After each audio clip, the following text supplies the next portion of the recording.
இன்றைக்கி நம்ம ஹேருக்கு ஒரு நல்ல ஹேர் பேக் பார்க்கலாம். இது நான் ரொம்ப வருஷமாக யூஸ் பண்ணிகிட்ருக்கிறேன். ரொம்ப ஈஸியான பொருள் தான், நல்ல எஃபெக்டிவாக இருக்கும்.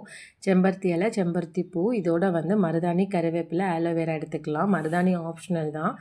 நாள் நைட்டே பாசிப்பயிறு, வெந்தயம் ஊற வச்சுருக்கிறேன். ரொம்ப கோல்டாக இருக்கிறதுனால வெந்தயம் கம்மியாக தான் போட்டிருக்கிறேன். ஃபஸ்ட்டு இதை மட்டும் ஜாரில் போட்டு நல்லா நைஸாக எடுத்துக்கலாம். அதுக்கப்புறகு நம்ம எடுத்து வச்சுருக்கிற எல்லாத்தையுமே இதோட ஆட் பண்ணிக்கலாம். எல்லாமே நல்லா நைஸாகிற அளவு அரைச்சி எடுத்துக்கலாம். இல்லைன்னா முடியல அப்படியே ஒட்டிகிட்டே இருக்கும். இதோடு சேர்த்து நம்ம கசிஞ்ச வாழைப்பழம் இல்லைன்னா சாதத்தில் உப்பு போடாமல் வடிச்சிங்கன்னா அது கூட ஒரு ஸ்பூன் போட்டுக்கலாம். முடி இன்னும் கொஞ்சமே நல்லா சாஃப்டாக இருக்கும். இது ஸ்கேல்ப்லேருந்து தேய்க்க ஆரம்பித்து முடி ஃபுல்லாகவே நல்லா தேய்ச்சிக்கலாம். நான் பாப்பாவுக்கும் இது ரெகுலராக யூஸ் பண்ணிகிட்ருக்கிறேன். அவளுக்குமே முடி நல்லா சாஃப்டாக இருக்கும். ஆனால் அவளுக்கு அப்பப்போ நான் கட் பண்ணி விட்ருவேன், ஸ்கேட்டிங்கில் இருக்கிறதுனால. இல்லைன்னா சீக்கிரம் கோல்டு வந்துடுது அப்படின்னு.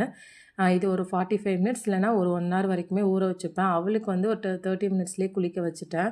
பார்த்திங்கன்னா 1 ஹவர் ஊற வச்சுருக்கிறேன். நல்லா காஞ்சிருச்சு. அதுக்கப்புறம் போய் குளிச்சுட்டு வந்துடலாம். ஈரமாக இருக்கும்போது அந்த தூசி அப்படியே தலையில் இருக்கும்.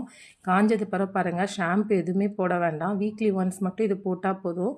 வாரத்தில் ஒரு நாள் ஷாம்பு, ஒரு நாள் இந்த மாதிரி போட்டுகிட்டே வந்தோம் ரெகுலராக அப்படின்னா முடி அவ்வளோ சாஃப்ட் அண்ட் சில்கியாக இருக்கும். நீங்களும் இதை கண்டிப்பாக ட்ரை பண்ணி பாருங்கள். ரொம்ப சாஃப்ட்